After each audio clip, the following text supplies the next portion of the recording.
मागील अनेक दिवसांपासून सुरू असलेला राष्ट्रवादी आणि मनसेमधील वाद आता शमलाय का असा प्रश्न सध्या उपस्थित होतोय। कारण मनसे नेते बाळा नांदगावकर यांनी मंत्रालयामध्ये उपमुख्यमंत्री अजित पवार यांची भेट घेतली आहे। दरम्यान या भेटीनंतर हा वाद शमला असल्याची चर्चा। पाहूया त्या संदर्भातला एक रिपोर्ट। राष्ट्रवादी आणि मनसेमध्ये झालेल्या राड्यानंतर पहिल्यांदाच दोन मोठ्या नेत्यांमध्ये भेट झाली। त्यामुळे या दोन्ही पक्षांमध्ये सुरू असलेला वाद शमलेला आहे का असा प्रश्न सध्या उपस्थित होतो। मनसे राष्ट्रवादीमध्ये झालेल्या राड्यानंतर बाळा नांदगावकर यांनी मंत्रालयामध्ये अजित पवारांची भेट घेतली। या भेटीनंतर बाळा नांदगावकर यांनी दोन्ही पक्षांमध्ये झालेल्या राड्यावर देखील प्रतिक्रिया दिली। ॲक्शनला रिॲक्शन होत असते, त्यामुळे काही गोष्टींना मनावर घेण्याची गरज नाही असं बाळा नांदगावकर यांनी म्हटलं। अरे बाबा, सगळ्याच बाबतीमध्ये राजकीय कारण थोडे असू शकतात। अहो, राजकारणामध्ये काय ह्या छोट्या छोट्या गोष्टी क्षुल्लक गोष्टी घडत असतात। मग नंतर तुम्हाला माहिती आहे ऍक्शन रिॲक्शन जातेच ते असं होत असतं थोडं इकडे तिकडे। त्याच्यामुळे ते काही एवढं फार काही लावून घ्यायचं नसतं। आणि सोलापूरचे दिलीप धोत्रे माझे आमच्या पक्षाचे उमेदवार आहेत आणि त्याचं पंढरपूरची काही कामं महत्वाची होती म्हणून मी आलो होतो। राष्ट्रवादीचे नेते अमोल मिटकरी आणि मनसे नेत्यांमध्ये मागील काही दिवसापासून आरोप प्रत्यारोपाचा सामना रंगलाय। राज ठाकरेंनी अजित पवारांवर केलेल्या टीकेनंतर या वादाला तोंड फुटलं होतं। पुण्यामध्ये पूरस्थितीचा आढावा घेत असताना राज ठाकरेंनी अजित पवारांना टोला लगावला होता। अजित पवार यांच्यावर केलेल्या टीकेनंतर अमोल मिटकरी यांनी राज ठाकरेंना सुपारीबाज असं म्हटलं होतं। मिटकरी यांनी केलेल्या टीकेनंतर अकोल्यामध्ये मनसे कार्यकर्ते आक्रमक झाले होते। अकोल्यामध्ये मनसे कार्यकर्त्यांनी घोषणाबाजी करत अमोल मिटकरींची गाडी फोडली होती। या घटनेनंतर अमोल मिटकरी आणि मनसे नेत्यांमधले वाद सुरूच आहेत। दरम्यान या वादाच्या पार्श्वभूमीवर आज बाळा नांदगावकर यांनी अजित पवारांची भेट घेतली। मनसे आणि राष्ट्रवादीमध्ये झालेल्या राड्यावर अजित पवारांनी सुद्धा प्रतिक्रिया देत मनसेला टोला लगावला होता। तसंच आरेला कारे न करण्याचं आवाहन अजित पवारांनी राष्ट्रवादीच्या कार्यकर्त्यांना केलं होतं।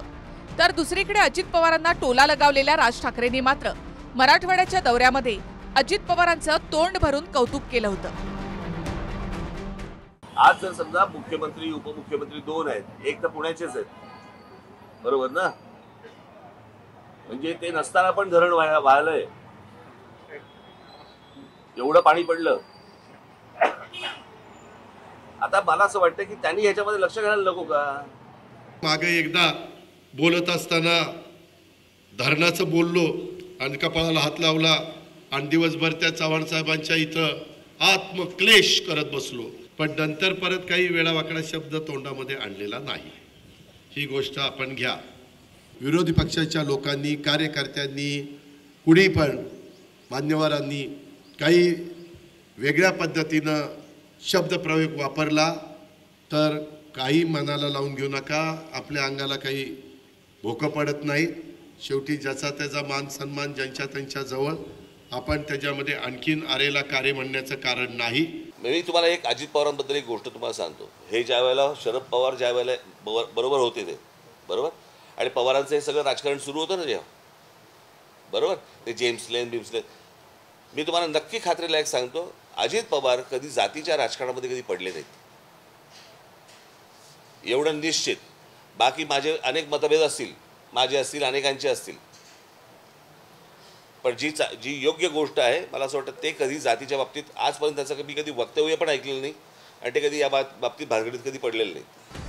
अजित पवार यांनी मनसे संदर्भात घेतलेली मवाळ भूमिका, त्यानंतर राज ठाकरेंनी अजित पवारांचं केलेलं कौतुक आणि आता बाळा नांदगावकर यांनी अजित पवारांची भेट घेतल्यानंतर दोन्ही पक्षांमधला हा वाद शमल्याचं बोललं जातंय।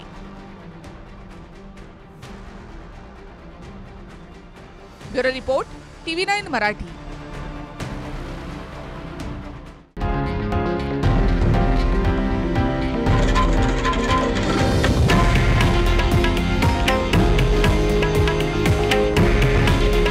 हे आहे देशातील नंबर 1 न्यूज नेटवर्क आणि आपण पाहत आहात TV9 मराठी। काळजी तुमची, हित महाराष्ट्राचं।